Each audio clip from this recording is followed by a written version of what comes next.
it strikes me that you are, like many actors today, looking to find ways to have a little more control over some of these decisions that end up with these very complicated movies. Yeah. And some of them turn out really well, and some of them don't. Mm-hmm. Talk about how you're doing that a little bit.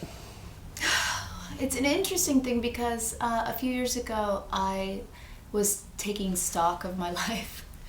I've been really lucky the past 5 years, and my movie's coming out, and it's been an absolute dream, but I was just asking myself, what am I contributing to the world, and what am I putting into society? And I just wanted to put my money where my mouth is. I've always been so outspoken about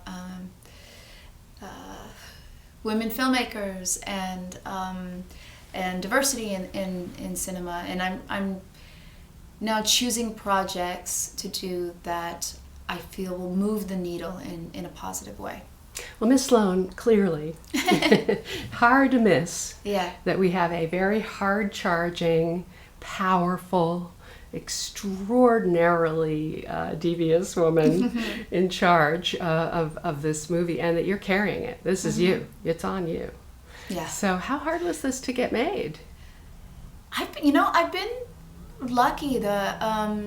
It didn't seem very difficult to get made. It was difficult making it. It was difficult playing it in terms of the pace and the engine that we had to keep running for this character that really doesn't get tired at any point until towards the end of the film. But I mean, it was kind of like John sent it to me, I said yes, and then Europa Corps financed it, and it was a very wonderful moment. You went back to John. You worked with him on The Debt, which is one of your great early performances. Yeah. Why him? Well, John used to be an acting teacher at Yale. Not many people know this, and so he really is an actor's dream to work with. He has so much respect for the process, and he's very nurturing, so you never feel like you're being bullied or someone's trying to puppet you into doing something. I knew that on Sloane, I would just show up, and no matter who I was acting with, they were going to be really good. Even if someone has 2 lines in the movie, they were going to be amazing because he has so much respect for actors. And he also, maybe because he's nurturing, he helps bring out a performance that you really didn't initially visualize on the page, and he can lead you in a direction, but it always feels like we're both being surprised by it. And he's a wonderful human being. Not only a great director, but a wonderful person. And life's too short. I spend so much time on film sets. I don't want to be working with people who aren't nice people. Okay. No, yeah. I can certainly understand that. Well, obviously the trick here, because you're pushing the boundaries of what audiences are going to expect and cotton to, I guess. You're playing such a strong character that you must have debated. You must have had real conversations about how, I guess what I'm feeling, correct me if I'm wrong, is a sense of liberation on your part, that you could actually go all that way and not restrain yourself. Absolutely. I mean, there were scenes where I would say to John, am I being cold enough? Like, I really want this scene. It's okay to me that she's not likable and easy to understand in this scene. It was really important to me to play a female character who was ambitious and ruthless and a loner and a perfectionist and have flaws and also noble at the end. And, someone who is almost self-sacrificing. And I feel like our status quo of what a woman is supposed to be is that, to me, is our main problem in society. I mean, when we have an election, and after the first debate, Hillary Clinton is being criticized for being over-prepared. Has that ever been a criticism that a man has received? Because I've never heard someone say to a man, he's over-prepared for the job. And yet, what is the problem with a woman being over-prepared for anything? I like to say that I'm over-prepared. I love preparation. That serves every actor well. Every actor. But no matter what you do, if you build this couch, how great to be over-prepared for your job. And we need to examine, I think, how we see ambitious women, and the spaces that we put them in. And I'm hoping that, the conversations we're having from this current presidential election, and then characters like Elizabeth Sloane coming forward, perhaps women will know that they can ask for a pay raise, they can ask for a promotion, they can actually really put themselves out there, and people aren't going to say, oh, she's ambitious, and it's going to be a negative connotation. Well, especially in Hollywood, I read Mila Kunis's thing that she wrote, which was pretty amazing. Of course, Jennifer Lawrence weighed in. Meryl's been weighing in for a long time. I get a sense that, especially with the internet now, and someone like, the list is long now. I mean, it feels like you're all getting together and joining in and giving each other permission to fight back. And you've said that you've turned roles down because the deals weren't fair. Absolutely. I've walked away from films where I thought that the character I was playing, or they wanted me to play, wasn't being adequately paid compared to the male actor. Amy Pascal gave a talk a few years ago, and I remember her saying, women are paid less because they don't ask for more. Like, it just all comes down to that. Women don't put themselves out there. There was a study recently about the SATs, and there's this myth that women aren't as smart as men in math because they score lower on the SATs. And they've recently realized if you score, or if you answer a question wrong, you're deducted a quarter point, right? So women don't answer the question unless they know they're 100% right. Men will answer it and take the risk, even if they have no idea. That is so typical. Isn't that so? But women don't, they just think like, oh no, I want to make sure I have the right answer. I want to be perfect. I don't want any faults. And so men have scored higher on their SATs because they guess. Wow. And so I think women, the exciting time right now, and as negative as it can be, it really shows how important it is for us to step forward and take risks and not stay in, I guess, the box that has been afforded us. How much blowback have you been getting? Whether it's inside the industry or on Twitter or on Facebook. You're very good on Twitter, by the way. Thank you. Not everyone is good at it.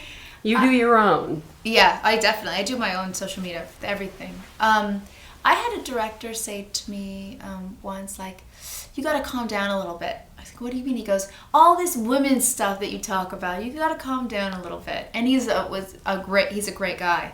And he said that to me, and I was kind of like, no, I don't. What does that mean? No matter what, like if someone doesn't want to hire me because they think I'm too vocal, then fine, I'll go do a play. Do you know what I mean? I feel like I will always find a job. So I'd like to see you try and get me out of this industry. I'm not going to be silenced, especially when it's something that I believe really strongly in. Good for you. And you've taken on producing as well. I have. So what's going on there? That definitely was a situation where, okay, put my money where my mouth is. And I just, it came right after I was at the Critics' Choice Awards, and I gave a speech about diversity in our industry. And then right afterwards I went to London, I think it was like that week, and was doing press for Most Violent Year. And people were asking me about the speech, and said, okay, now what are you going to do about it?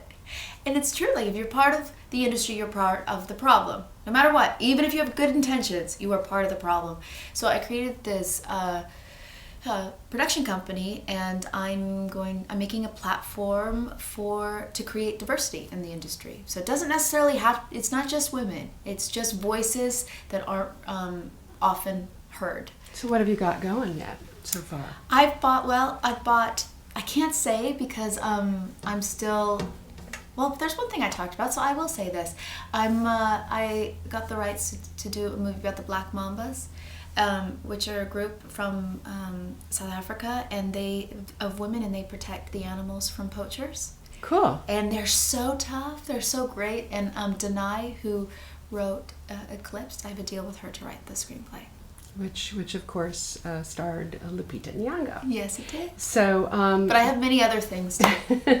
But back to Miss Sloane. The other thing that struck me is that you guys obviously made a decision to keep it smart, to keep it tough, to fill it with information, and to keep it pretty accurate.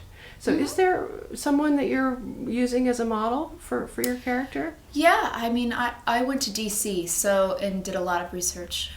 I guess when I first read the script, I just assumed my character wouldn't wear makeup. I assumed she'd be wearing the same clothes many days in a row and that she'd just be so work obsessed and not think about her appearance. And this is why research is important for me, because I can find things in research that are invaluable to me. I read Jack Abramoff's book, and he's a lobbyist who ended up in jail, and I thought this is an interesting point to start. I was shocked to find out how much money can be made lobbying, and especially if you're representing countries like Elizabeth Sloane is doing at the beginning of the movie, and she's working on free enterprise and less government interference. So she's making money. I went to DC. I met with 11 female lobbyists. It was important for me to meet with female lobbyists because less than 10% of lobbyists are women. And as we know, just like Hollywood, DC is a boys' club, and I wanted to know what these women struggled with to be successful in their fields. And it completely changed how I saw, of course, I learned some stuff about the emotional stake of what some of these women experience, but also even how they present themselves to the world. 7 of the 11 women that I met were wearing black nail polish, which in the past I only associated with goths or rock and roll. And I thought to be in DC and see these women, black nail polish, black suits, there is strength and power and almost masculinity, in how they were presenting themselves to the world. You could feel their energy before they walked into the room. So the last question I'm going to ask you has to do with some of the stuff you have coming up, because there's this list about this salon. So in what order, in terms of what's next, do you have? Zookeeper's Wife comes out on March 31st. It's a movie I did about Antonina Zabinska, who was a Polish woman who risked her life and her family to save people and hide people in World War II. And she was very good with animals. She worked in a zoo, and she was almost like this animal whisperer. So that was Zookeeper's Wife originally. Zookeeper's Wife, Nikki Caro, so a woman director. Female director, which was important to me, and a badass chick, Nikki Caro is. She's pretty great. And then I have a bunch of other films, but they don't have release dates yet. Okay. I will only ask you about Aaron Sorkin, because that one's important. Molly's Game. Yeah. Do you know where that is? We start shooting that November 7th. So I'm going straight from this to go to Toronto. I've been prepping. A couple days ago I memorized 20 pages. There are some 10-page scenes, as you would find in a Sorkin script. And you have to ride the rhythms, right? Absolutely you do, just like Elizabeth Sloane. There's no pausing. You definitely feel an Aaron Sorkin rhythm. Thank you. Thank you. Really good to talk pleasure. with you.